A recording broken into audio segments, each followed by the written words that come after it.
All right, everybody. I think Coach Bolt just joined, so we'll get going here in just a second. We'll get started with Dan Stous. Sorry, that's the wrong name. This is Evan. Hey, Will, congratulations. Thank you. Hey, I'm just curious. First of all, was it even on your guys' radar at all that you guys could be celebrating a title here this weekend? Honestly, not particularly. Going into the weekend, I think we knew that there was a mathematical possibility that maybe it could happen by Sunday. But I don't really think that we came into the weekend wanting to do anything more than just play well and just come in and give ourselves a great shot going into the last weekend, to be honest with you. You guys, since that Rutgers sweep at home, you guys won 9 of 10. Why was that the turning point for this team, do you think? Well, that was a tough weekend, obviously, and we could have gone one of two ways after that weekend. We could have taken that and said, man, we put too much pressure on ourselves, and down the stretch we got to play all these tough teams and all these we got a tough pod coming up and then another one at the end of the year, and you start looking ahead and you can kind of hit the panic button, or you can regroup and remember that we were on the verge of winning the first two games of that series, and just keep playing good baseball and just try to do it for 9 full innings. And again, I'll continue to point to our captains, our leaders. I had a conversation with them on that Monday right after that weekend and said, look, we're still a great team. Like, let's make sure that nobody's going to hit the panic button here. We're going to just keep working, and we're going to keep showing up, and we're going to keep playing good baseball. And again, we've been able to do that. We've been able to stay focused and stay hungry and stay committed to team baseball. Next one, Michael Bruntz. Well, you mentioned kind of those veteran guys. Roscom, Acker, they were part of that first Big Ten title team in 17. How, just beyond kind of riding the ship after Rutgers, how important have they been, even going back to fall ball, I guess, and kind of establishing the way this team plays? Yeah, even the guys that aren't captains, just the upperclassmen in general, like you said, all three of the super seniors that we have back were Big Ten champs in 2017. So, I joined Nebraska baseball with a culture that was already established, and guys that had won before. And, we just continued to put our stamp on it. And, I have leaned very heavily on the veterans on this team. And, the guys that have won it before, they've told the younger guys, I think this past week, Acker spoke in front of the team and he said, we've had a chance to win it once before. It was an amazing feeling. I want you guys to all experience it and feel it as well. And those guys are just selfless guys. I mean, they didn't, back in March last year, they had no idea if their baseball careers were over altogether. And so they, to come back, make that decision to come back and be part of a championship team, it's meant the world to this group and this program for those guys to be a part of that. One other one, it might not be, significant in the grand scheme of things, but it seemed like a lot of your guys on social media after today were kind of pointing back to the not being picked in the top 6 of the Big Ten. Did that kind of get a chip on guys' shoulders a little bit, or was that something that was maybe kind of in the background, I guess, all season for you guys? Well, it was certainly something that we addressed before the year started. That,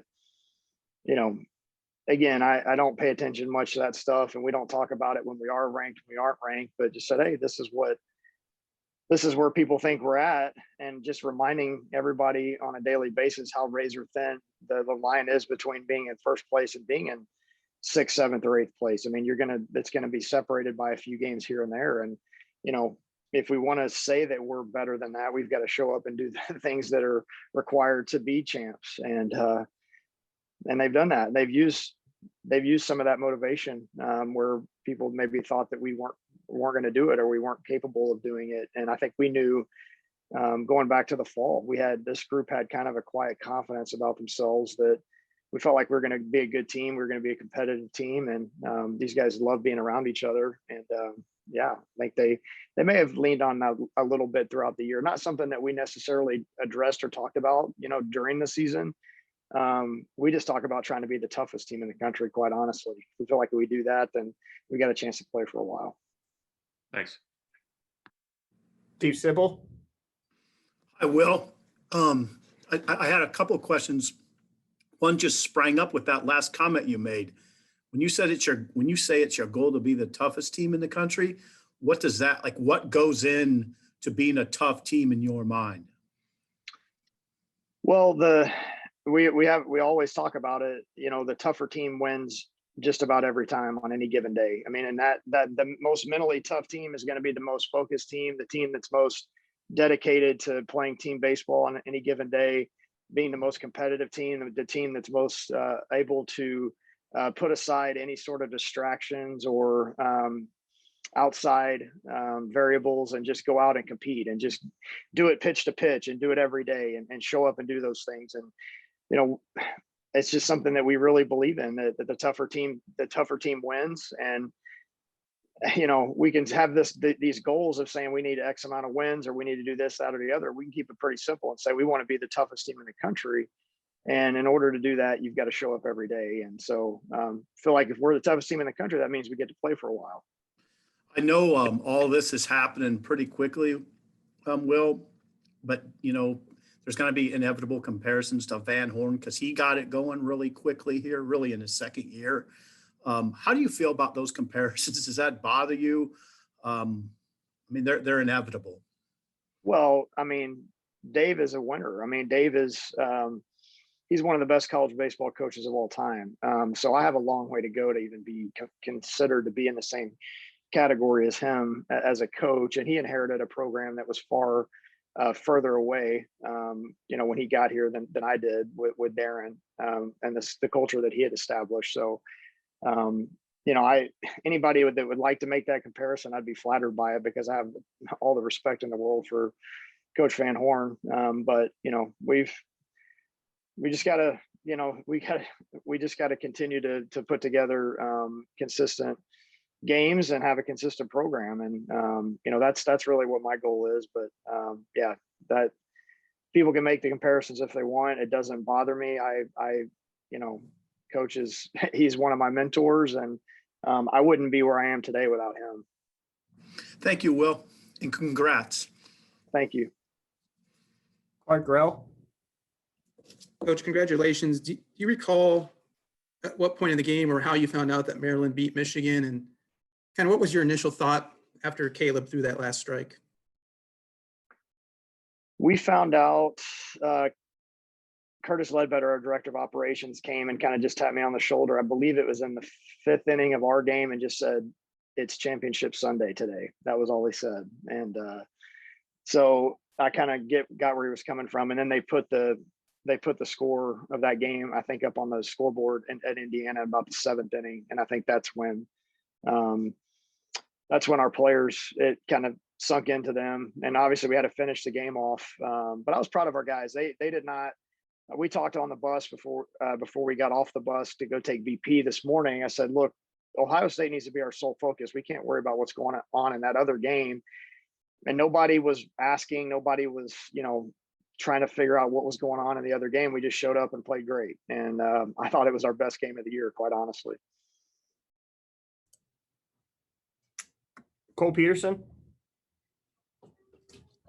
Hey, Will, so much attention has been drawn to just the upperclassmen and all the leadership, but what do you have to say about the younger guys that have really stepped up this season, guys like Max and Bryce, and then obviously Caleb out of the bullpen today? Yeah, those guys they played great. I mean, Max has been a very consistent player all year long. He's gotten better and better defensively at third base. He's put a lot of work in to do that. He's hit in the middle of our order from day one.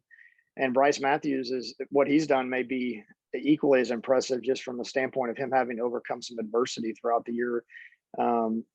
Started up in the top of the order, hit a couple of skids, came back from them, in and out of the lineup at times. And now he's probably one of our hottest hitters right now, and moved him up to the 6 hole, deliver with an RBI right away. So yeah, there's definitely been some guys there that have stepped up, young guys. And it's a sign of a healthy program.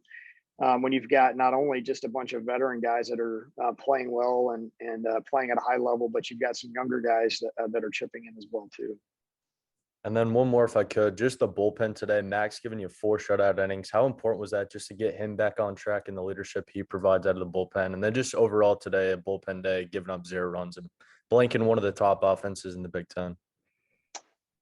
Yeah, Max was awesome. The slider had more slider downward shape today than curveball shape. When he's doing that, his sinker and the slider really tunnel. They looked the same coming out of his hand. He had that going on today. I mean, they couldn't pick it up out of the hand, whether it was the sinker or the slider.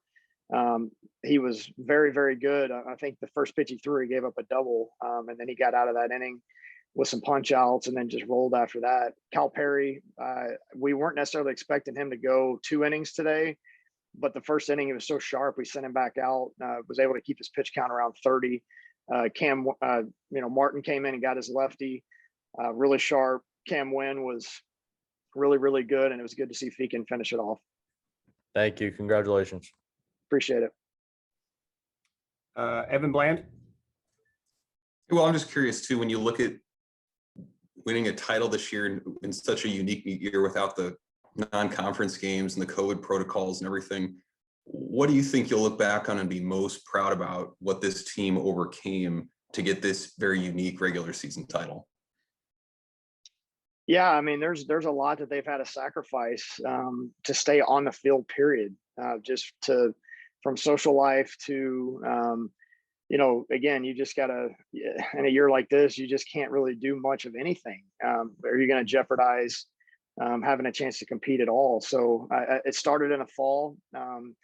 We were able to have a fairly normal fall, which I felt was enormous. I don't know that there were too many teams in our league that were able to have the amount of practices that we had and just kind of go through things a bit normally. Not that we didn't have a few guys here and there that got sick, but by and large, we were able to be together a lot and establish that team chemistry. And same thing coming back from Christmas break, and guys just being ready to go and healthy. And I just the work ethic. I think that's just what stands out to me, is just the guys just showing up every single day, not asking questions, and just being ready to go.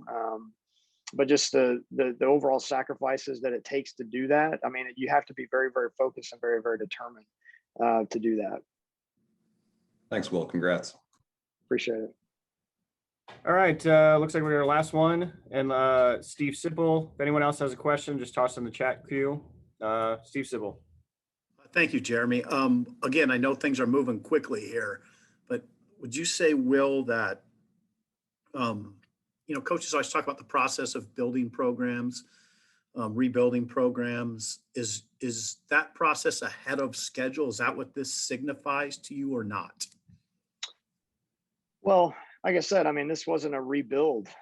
It wasn't, we have a very, a lot of top end talent, guys that, that were on the roster when we got here. We just felt like we were able to surround them with more good players. I think just the overall depth. I feel like we were able to do that. We were able to build some real depth, which I think is what you need in order to have a chance to make a run like we did, where you're not playing a 24 game conference schedule. You're playing a grind of 44 conference games. You better be deep. And so I felt like we're able to do that. We were able to add to the top end talent that we do have. And bring some guys in that have really made a difference on the team. But it wasn't a rebuild. I said that when I got the job. It was just our job to continue that momentum that Darren and his staff had created, and just kind of put our stamp on it. Just put the style of play that we were going to establish, and just continue to build that every year through recruiting. Great job, Will. Thank you. You bet. One more, Michael Bruntz. Will, you guys kind of, you have another week left of the regular season here. I mean, what's kind of the the challenge, I guess, as a coaching staff to kind of get everybody back together after this one and play 3 more at home, I guess. Just show up. Just keep showing up. I mean, that's been our mantra all year. Just keep showing up. When we get back, you know, we'll have a day off on Tuesday because tomorrow's actually going to be a travel day for us coming back home. And, you know, we'll prepare Wednesday and Thursday, and we'll play like we got something on the line, which we do. We're going to hopefully have some great crowds this weekend. And we're going to do our best to put our best foot forward and continue to play well. So I think I'm not going to have any trouble motivating this group of guys to just show up and be ready to prepare on Wednesday to do what's necessary to play well this weekend. Thanks. Congrats again. You bet.